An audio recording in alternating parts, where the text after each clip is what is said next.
안녕하십니까. 세상 읽어주는 남자 이상훈입니다. 오늘은 하웨이의 팹리스 자회사 하이실리콘을 비롯해서 이 파운드리, SMIC 등 중국 반도체 기업에 대해서 한 말씀 드리겠습니다. 일전에 방송을 통해서 하웨이에 대한 미국의 전방위 압박으로 하이실리콘 설계 인력의 엑소더스가 일어날 것이란 말씀을 드렸습니다. 지난 5월 규제가 발표되고 난 이후 이런 말씀을 드렸는데요.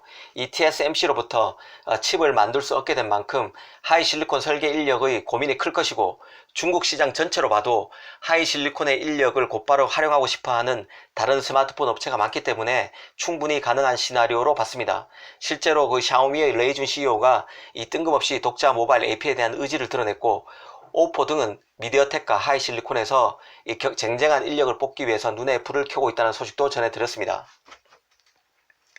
하지만 이런 하이실리콘의 능력 있는 설계 엔지니어에 대한 스카우트 경쟁, 인력 빼가기 경쟁은 물밑에서 진행됐을 것입니다. 왜냐하면 하이실리콘 엔지니어 입장에서 보면 지난 5월 발표된 규제의 경우 시행일은 9월 15일입니다. 아직 조금 남아 있습니다. 조금 더 미국과의 상황을 보고 움직이자는 심리가 있었을 것으로 봅니다. 그러나 며칠 전 발표된 더 강화된 규제, 그러니까 미국 소프트웨어, 장비, 기술 등을 활용해서 칩을 만드는 해외 기업을 포함해서 모든 기업은 미국 정부 허락 없이 하웨이에 칩을 보낼 수 없다는 규제가 나온 뒤 하이실리콘 설계 인력들도 이제는 떠날 때가 됐다고 판단한 것 같습니다. 이와 관련해서 CN테크 포스트에 기사가 나왔는데요. 기사는 미국의 무역 제재가 강화되면서 하이실리콘이 벼랑 끝으로 내몰리고 있고, 최근 많은 엔지니어들이 대만에 있는 디자인 팀을 떠났다는 것입니다. 한마디로 대만에 있는 하웨이 설계 인력들이 자리를 떠나는 게 목격됐다는 게 기사의 뼈대입니다. 사실 일전에 중국 반도체를 진단해 드리면서 그나마 가장 세계적인 레벨로 올라 있는 게 팹리스 분야라고 말씀드렸습니다. 하이실리콘은 그 중심에 있는 기업인데요. 지금 이대로면 하이실리콘의 유산이 다른 업체로 뿔뿔이 흩어지게 될 것입니다. 이 팹리스 쪽은 지적재산권 중심의 사업이기 때문에 후발주자도 암의 IP를 바탕으로 상대적으로 단시일 내에 역량을 키울 수 있습니다.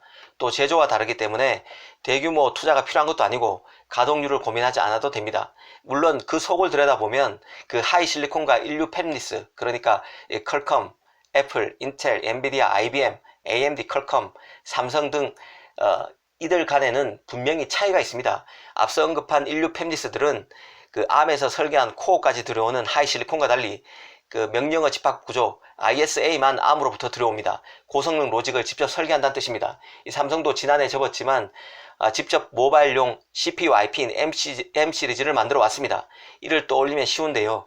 여담으로 암의 입장에서 보면 중국 팹리스들이 미국 팹리스에 비해서 훨씬 돈이 되는 VIP 고객임을 알 수 있습니다. 고성능 코어를 직접 설계하는 팹리스가 많아지게 될수록 암 입장에서는 수익이 그만큼 줄어들게 된다는 뜻입니다. 다시 원래 주자로 돌아오겠습니다. 기본적으로 최근에 팹리스 업체들은 이전과는 비할 수 없을 만큼 빡빡한 시장 환경에 노출되어 있습니다. 칩에 배치해야 할 트랜지스터가 늘어난다는 것은 회로의 설계 인력이 많이 필요하고 검증 인력과 개발 기간도 증가를 뜻합니다. 칩이 고도화되면 파운드리의 제조 역시 복잡해집니다. 팹리스가 칩을 주문해서 파운드리가 만들어서 직접 팹리스가 받아보기까지 걸리는 시간도 길어졌습니다. 이걸 리드 타임이라고 하죠. 팹리스가 칩을 개발하는 과정에서 한번 삐끗하게 되면 그만큼 개발 비용 상승이란 값비싼 대가를 치러야 한다는 뜻입니다. 혹여라도 개발에 실패하게 되면 개발에 따른 투자 매몰 비용이 커집니다. 하이실리콘이 앞으로 계속 칩을 설계할 수 없게 되면 가장 앞선 고성능 칩을 설계했던 중국 팹리스가 사라지게 되는 것입니다. 첨단 기술을 도입하면서 앞으로 나가던 칩 설계 인력이 뿔뿔이 흩어지게 되면 중국의 팹리스 역량도 분산될 수밖에 없습니다. 점점 심해지는 경쟁 압박 속에서 팹리스도 인류와 다른 업체 간 갭이 갈수록 커지고 있습니다. 그나마 따라가던 중국 팹리스 산업에도 경고등이 커질 수 있다는 뜻입니다. 미국 규제에 맞선 중국의 대응이란 것도 한계가 뚜렷함을 알 수 있는데요. 하웨이만 봐도 그렇습니다. 미국 규제가 노골화되자 45나노 공정을 연내에 깔아서 칩을 직접 만들려는 시도에 착수할 것이란 소식이 있었는데요. 하지만 45나노 공정이면 어이없는 수준입니다. 지금 모바일 AP를 만들 수 있는 공정이 아니죠.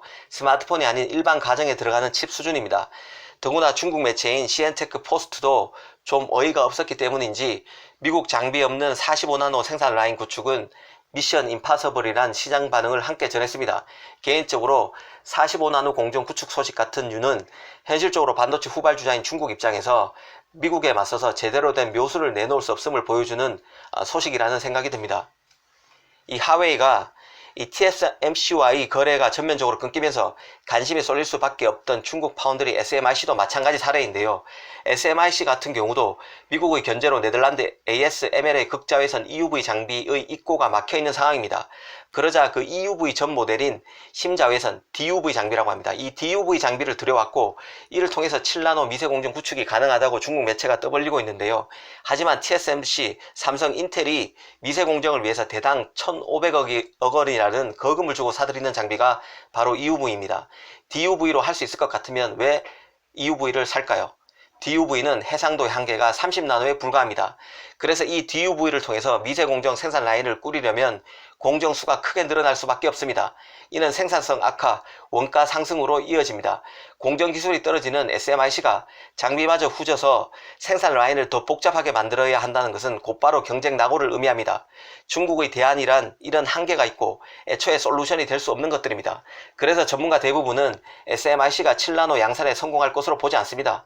더구나 SMIC도 미국 장비는 물론 소프트웨어를 다 쓰고 있습니다. 미국 정부 입장에서 보면 서툴면 SMIC도 하웨이처럼 만들어 버릴 수 있다는 뜻입니다. 오늘 이 시간에는 하이실리콘 와해의 의미와 SMIC의 DUV에 대해서 말씀드렸습니다. 감사합니다.